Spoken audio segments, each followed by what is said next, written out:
তার বিরুদ্ধে অভিযোগ রয়েছে তিনি সংখ্যালঘুদের প্রতি কঠোর মনোভাব পোষণ করেন, হরহামেশাই অনুপ্রবেশকারী ইস্যুতে বিতর্কিত মন্তব্য করেন। সেই শুভেন্দুর হাতেই এখন যেতে চলেছে পশ্চিমবঙ্গের ক্ষমতা। এমন সম্ভাবনায় অনেকের কপালে চিন্তার ভাঁজ পড়েছে। পশ্চিমবঙ্গে মাঝে মধ্যেই বহিরাগত ইস্যুতে অনাকাঙ্ক্ষিত উত্তেজনার খবর শোনা যায়। বিধানসভা নির্বাচনের আগে ভোটার তালিকা থেকে বিপুল সংখ্যক মুসলিম ভোটারের নাম বাদ পড়ার অভিযোগ ওঠে। অনেকের দাবি রাজনৈতিক উদ্দেশ্য প্রণোদিতভাবেই এমনটা করা হয়েছে। পশ্চিমবঙ্গের চূড়ান্ত তালিকায় 91 লাখ মানুষকে ভোটার তালিকা থেকে বাদ দেওয়া হয়। সবচেয়ে বেশি ভোটারের নাম বাদ পড়েছে মুর্শিদাবাদে, যেখানে প্রায় 67% মানুষ সংখ্যালঘু সম্প্রদায়ের।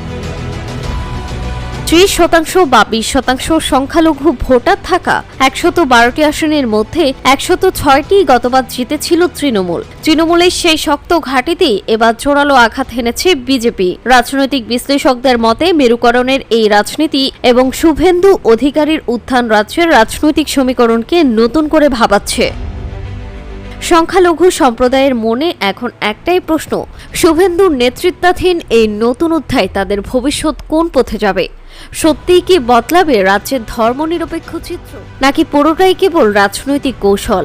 এর উত্তর দেবে সময়। Desk report, timeline.